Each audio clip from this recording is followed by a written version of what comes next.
ഞങ്ങൾ പറഞ്ഞതിലോ ഞങ്ങൾ ഇരുന്നതിലോ വല്ല അതവുകേടുകളോ ന്യൂനതകളോ വന്നു പോയിട്ടുണ്ടെങ്കിലോ അല്ലാഹുവേ മഹാന്മാരുടെ ബർക്കത്തുകൊണ്ട് സലഫു സ്വാലിഹീങ്ങളുടെ ബർക്കത്തുകൊണ്ട് അമ്പിയാക്കളുടെ ബർക്കത്തുകൊണ്ട് ആരിഫീങ്ങളുടെ ബർക്കത്തുകൊണ്ട് ഈ മജ്ലിസിന്റെ ബർക്കത്തുകൊണ്ട് നീ പൊരുത്തപ്പെട്ടു തരണേ അല്ലാഹ്.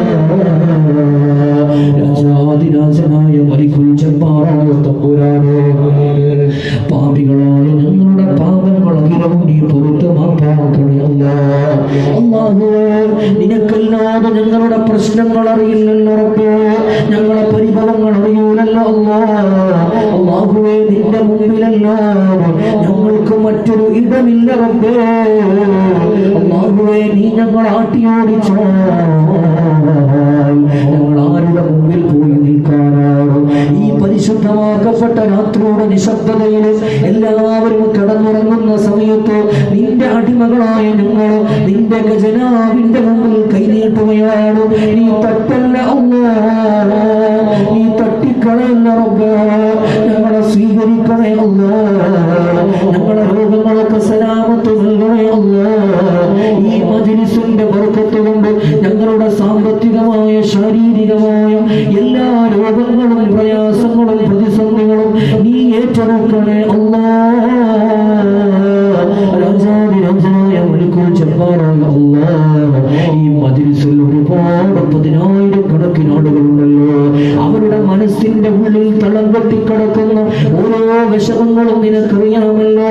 എല്ലാവരും പുറത്തു ചിരിക്കുന്ന സമയത്ത് ഉള്ളിൽ ഒതുക്കിക്കൊണ്ട് മനപ്രയാസത്തോടെ മനോവിഷമത്തോടെ അല്ലാഹുവേ നിന്നോട് ചോദിക്കുകയാണ്, അവരുടെ മനസ്സിലുള്ള വിഷമങ്ങളെ തീർത്തു കൊടുക്കണേ അല്ലാഹ്. അവരുടെ പ്രയാസങ്ങളെ ഏറ്റെടുക്കണേ അല്ലാഹ്. എന്റെ പ്രിയപ്പെട്ട ഉമ്മമാര് ഒരുപാട് മജ്ലിസുകളിൽ കടന്നു വന്നവരാണ്. അവരുടെ പ്രയാസങ്ങളൊക്കെ തീർത്തു കൊടുക്കണേ റബ്ബേ. അവർക്ക് വേദന കൊടുക്കല്ലേ അല്ലാഹ്. ഒരുപാട് വേദന സഹിച്ചവരാണ്. ഇനിയും അവരെ കണ്ണുനീര് കുടിപ്പിക്കല്ലേ അല്ലാഹ്. അവർക്ക് വേദന കൊടുക്കല്ലേ റബ്ബേ. അവരുടെ പ്രയാസങ്ങളെ നീ മാറ്റിക്കൊടുക്കണേ അല്ലാഹ്. അല്ലാഹുവേ, ഞങ്ങളുടെ എല്ലാ രോഗങ്ങളും നീ ശിഫ നൽകണേ തമ്പുരാനേ. മരുന്നില്ലാത്ത രോഗങ്ങൾ ഞങ്ങൾക്ക് നൽകല്ല റബ്ബേ. ശരീരത്തിൽ ദ്വാരങ്ങളുണ്ടാക്കി ഡയാലിസിസ് ചെയ്യുന്ന രോഗങ്ങളിൽ നിന്ന് ഞങ്ങളെ കാക്കണേ അല്ലാഹ്. രാജാതിരാജനായ മലിക്കുൽ ജബ്ബാറായ തമ്പുരാനേ, കീറി മുറിക്കുന്ന രോഗങ്ങൾ ഞങ്ങൾക്ക് നൽകല്ല അല്ലാഹ്. ഞങ്ങളെ പ്രയാസപ്പെടുത്തുന്ന രോഗാണുക്കൾ ഞങ്ങളുടെ ശരീരത്തിലോ ഞങ്ങളുടെ രക്തക്കുഴലുകളിലോ ഞങ്ങളുടെ കോശങ്ങളിലോ അലിഞ്ഞു ചേർന്നിട്ടുണ്ടെങ്കിലോ ഈ മജ്ലിസിന്റെ ബർക്കത്ത് കൊണ്ട് നീ ദൂരീകരിക്കണേ അല്ലാഹ്. നീ അജിലായ ശിഫ നൽകണേ അല്ലാഹ്. രാജാതിരാജനായ മലിക്കുൽ ജബ്ബാറായ തമ്പുരാനേ, ഒരുപാട് കടങ്ങളെ കൊണ്ട് പ്രയാസപ്പെടുന്നവര് അല്ലാഹുവേ, അവരുടെ കടങ്ങളൊക്കെ വീട്ടി സലാമത്ത് നൽകണേ അല്ലാഹ്. അവരുടെ കടങ്ങൾ വീട്ടാനുള്ള ഹൈറായ സമ്പത്തിന് ഹൈറായ ധനത്തിന് അവരുടെ കൈകളിലേക്ക് നീ നിറച്ചു കൊടുക്കണേ അല്ലാഹ്. രാജാതിരാജനായ മലിക്കുൽ ജബ്ബാറായ തമ്പുരാനേ, ഞങ്ങളൊക്കെ ഈ ലോകത്തു നിന്ന് വിട പറഞ്ഞു പോകുമല്ലോ. ഞങ്ങൾ ഈ ലോകത്തു നിന്ന് അസ്തമിച്ചു പോകുമല്ലോ. ഇന്നീ കാണുന്ന ആരോഗ്യം, ഇന്നീ കാണുന്ന വലിയ ആരോഗ്യം ഒക്കെ ശയിച്ചുകൊണ്ട് 3 തുണിയിൽ പൊതിഞ്ഞുകൊണ്ട് ഞങ്ങൾ എല്ലാവരും സന്ദർശിക്കുന്നവരായി മയ്യിത്തായി കിടക്കുന്ന അവസ്ഥ ഞങ്ങൾക്കുണ്ടല്ലോ. ആ സമയത്ത് ഞങ്ങൾക്ക് ഈമാനോട് കൂടിയുള്ള മരണം നൽകണേ അല്ലാഹുവേ. പലതും തെറ്റുകൾ സംഭവിച്ചു പോയിട്ടുണ്ട്. രഹസ്യമായി പരസ്യമായി ആരാരും കാണാതെ, ഉമ്മിച്ച കാണാതെ, വാപ്പിച്ച കാണാതെ, ഭാര്യ കാണാതെ, മക്കള് കാണാതെ ഒരു ഇരുട്ടറകളിൽ നിന്നുകൊണ്ട് ഒരുപാട് തിന്മകൾ ചെയ്തവരാണ് അല്ലാഹ്. കള്ള് രുചിച്ചവരാണ് റബ്ബേ. അല്ലാഹുവേ, നീ പുറത്തു തരണേ അല്ലാഹ്. നീ ഞങ്ങൾ ആട്ടി ഓടിച്ചാൽ ഞങ്ങൾക്ക് വേറെ വാതിലുകളില്ല. രാജാതിരാജനായ റബ്ബേ, ഈ മജ്ലിസ് ഞങ്ങൾക്ക് മാറാനുള്ള വേദിയാക്കണേ അല്ലാഹ്. നിന്റെ മഅരിഫത്താകുന്ന നൂറ് കൊണ്ട് അല്ലാഹ് ഞങ്ങളെ ഖൽബ് നീ നന്നാക്കണേ റബ്ബേ. നിന്റെ മഗ്ഫിറത്ത് വിശാലമാണല്ലോ, നിന്റെ മർഹമത്ത് വിശാലമാണല്ലോ. നിന്റെ മഗ്ഫിറത്തും മർഹമത്തും ഞങ്ങളുടെ ഖൽബിലേക്ക് തുറന്നു തരണേ അല്ലാഹ്. രാജാതിരാജനായ മലിക്കുൽ ജബ്ബാറായ തമ്പുരാനെ, ഒരു ഉമ്മ വിളിച്ചുകൊണ്ട് തന്നെ പറഞ്ഞതാണ്, എന്റെ പൊന്നുമോന് 6 വയസ്സായ പൊന്നുമോന് ക്യാൻസറാണ്. ആ ഉമ്മാന്റെ സങ്കടം എത്രയാണ്. അങ്ങനെ പ്രയാസപ്പെടുന്ന ആളുകള് തന്റെ മക്കളെ ചുമലിലേറ്റിയിട്ട് ഹോസ്പിറ്റലിന്റെ വരാന്തകൾ കയറിയിറങ്ങി മടുത്തുപോയി ഉസ്താദേ എന്ന് പറയുന്ന ധാരാളം ഉമ്മമാരുണ്ട്, ഉപ്പമാരുണ്ട്.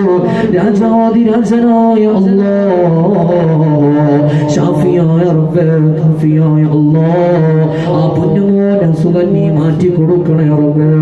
ക്യാൻസർ ഞങ്ങൾക്ക് നൽകല്ല അല്ലാഹ്, ബ്രെയിൻ ട്യൂമർ ഞങ്ങൾക്ക് നൽകല്ല അല്ലാഹ്. റഹ്മാനായ അല്ലാഹ്, ഞങ്ങൾക്ക് സഹിക്കാനും ക്ഷമിക്കാനും കഴിയാത്ത, ശരീരം വ്രണപ്പെട്ടു പോകുന്ന വേദനകൾ സഹിക്കാൻ കഴിയാത്ത വിതുമ്പി ഹൃദയത്തോടെ വാട്ടർ ബെഡിൽ കിടക്കേണ്ട അവസ്ഥ ഞങ്ങൾക്ക് നൽകല്ല റബ്ബേ. അല്ലാഹുവേ, ഇബാദത്ത് ചെയ്യാൻ കഴിയാതെ നിക്കറുകൾ ചൊല്ലാൻ, നാവുകൾ ചലിപ്പിക്കാൻ കഴിയാതെ എത്രയോ ആളുകൾ പരാതി പറയുന്നവരുണ്ട്. ഉസ്താദേ, മജ്ലിസിൽ ദുആ ചെയ്യണമെന്ന് പറയുന്നവരുണ്ട്. അവർക്ക് നീ ആരോഗ്യം നൽകണേ അല്ലാഹ്, പൂർണ്ണ ശിഫാ നൽകണേ അല്ലാഹുവേ. ഈ മജ്ലിസിനെ സ്നേഹിക്കുന്നവരുണ്ടല്ലോ, വർഷത്തിൽ നടക്കുന്ന ഈ മജ്ലിസിലേക്ക്, ഈ ആണ്ട് നേർച്ചയിലേക്ക് സംഭാവനകൾ നൽകുന്നവരുണ്ടല്ലോ, ആടുകളെ കൊണ്ടുവരുന്നവരുണ്ടല്ലോ, അവർക്ക് സ്വർഗത്തിലേക്കുള്ള വാഹനമാക്കണേ അല്ലാഹുവേ. സ്വർഗത്തിലേക്ക് നാളെ സിറാത്ത് പാലം മുറിച്ചു കടക്കാനുള്ള വാഹനമാക്കി കൊടുക്കണേ അല്ലാഹ്. അർശിന്റെ തണൽ നൽകണേ അല്ലാഹ്. നാളെ ആഖിറത്തിലെ പരാജയപ്പെട്ടു പോകുന്നവരുടെ കൂട്ടത്തിൽ ഉൾക്കല്ലേ അല്ലാഹ്. രാജാതിരാജനായ മലിക്കുൽ ജബ്ബാറായ തമ്പുരാനെ, നാളെ ആഖിറത്തിൽ ചെല്ലുമ്പോ ഒരു ചാണുമീത സൂര്യൻ ഇങ്ങനെ പൊട്ടി ഒലിക്കുമ്പോ എല്ലാവരും വിയർത്തവശരായി നഫ്സി നഫ്സി, എല്ലാ ശരീരമെന്നങ്ങനെ പൊട്ടിക്കറിയുന്ന സമയത്ത് ഫരീഖും ഫിൽ ജന്ന ഫരീഖും ഫിസ് സഈർ, നരകത്തിലേക്കൊരു വിഭാഗം, സ്വർഗത്തിലേക്കൊരു വിഭാഗം എന്നിങ്ങനെ 2 ഗ്രൂപ്പുകളാക്കുന്ന സമയത്ത് ഞങ്ങളുടെ ചങ്കിലെ ചോരയായ ഉപ്പാപ്പ മുഹമ്മദ് മുസ്തഫ സല്ലല്ലാഹു അലൈഹി വസല്ലമ തങ്ങളുടെ തലപ്പാവിലേക്ക് ആ സ്വർഗത്തിലെ ഒരുമിച്ച് കൂടാൻ ഞങ്ങൾക്ക് ഭാഗ്യം നസീബാക്കണേ അല്ലാഹ്. രാജാതിരാജനായ മലിക്കുൽ ജബ്ബാറായ തമ്പുരാനെ, ഒരുപാട് പ്രവാസികൾ ഞങ്ങളുടെ കൂട്ടത്തിലുണ്ടല്ലോ. രാജാതിരാജനായ അല്ലാഹ്, അവരുടെ കച്ചവടത്തിൽ ബർക്കത്ത് നൽകണമല്ലോ, അവരുടെ ബിസിനസ്സിൽ അഭിവൃദ്ധി നൽകണേ അല്ലാഹ്, അവരുടെ ജോലിയിൽ ബർക്കത്ത് നൽകണേ അല്ലാഹ്. ജോലിയില്ലാതെ കഷ്ടപ്പെടുന്നവരുണ്ട്, അവർക്ക് യോജിച്ച നല്ല ശമ്പളമുള്ള ജോലി കൊടുക്കണേ അല്ലാഹ്. അവരുടെ മുതലാളിമാരുടെ ഓണേഴ്സിന്റെ കണ്ണിൽ അവരോടുള്ള കൃപയും അവരോടുള്ള കാരുണ്യവും വർദ്ധിപ്പിച്ചു കൊടുക്കണേ റബ്ബേ. അല്ലാഹുവേ, ഗൾഫിൽ പോയി കഷ്ടപ്പെടുന്നവരുണ്ടോ, 2 ജീവിതവും കൂട്ടിമുട്ടിക്കാൻ വേണ്ടി പാടുപെടുന്നവരുണ്ടോ. അല്ലാഹുവേ, അവരൊക്കെ അവിടെയാണെങ്കിലും അവരുടെ ശരീരവും മനസ്സും ഇവിടെയാണ് റബ്ബേ, നാട്ടിലാണ് അല്ലാഹ്. അവരെ പ്രതീക്ഷിച്ചുകൊണ്ട് കഴിയുന്ന ഞങ്ങളുടെ ഉമ്മമാർ, അവരെ വേദനിപ്പിക്കല്ലേ അല്ലാഹ്. അവർക്ക് സമാധാനം നൽകണേ അല്ലാഹ്, അവർക്ക് ക്ഷമ നൽകണേ അല്ലാഹ്. വീടില്ലാതെ കഷ്ടപ്പെടുന്നവരുണ്ടല്ലോ, എല്ലാ മജ്ലിസിലും കടന്നു ചെല്ലുമ്പോ ഉസ്താദേ, വീട് പണി തുടങ്ങിയിട്ട് വർഷങ്ങളായി, അല്ലാഹുവേ അവരുടെ വീട് പണിയൊക്കെ പൂർത്തിയാക്കി കൊടുക്കണേ അല്ലാഹ്. അവരുടെ വീട് പണി എത്രയും പെട്ടെന്ന് നീ പൂർത്തിയാക്കി കൊടുക്കണേ റബ്ബേ. അതുപോലെ ഉള്ള വീട്ടില് സമാധാനത്തോടു കൂടി ഒന്ന് ഉറങ്ങാൻ, സമാധാനത്തോടു കൂടി ഒന്ന് കിടന്നുറങ്ങാൻ ഞങ്ങൾക്ക് തൗഫീഖ് നൽകണേ അല്ലാഹ്. ഞങ്ങളുടെ വീടിനെയും ഞങ്ങളുടെ മക്കളെയും ഞങ്ങളുടെ കുടുംബത്തെയും എല്ലാവിധത്തിലുള്ള ആഫത്ത് മുസീബത്തുകളിൽ നിന്ന് കാക്കണേ അല്ലാഹ്. ഞങ്ങൾ കഴിയാത്ത ഞങ്ങളുടെ ശ്രവണേന്ദ്രിയങ്ങൾക്ക്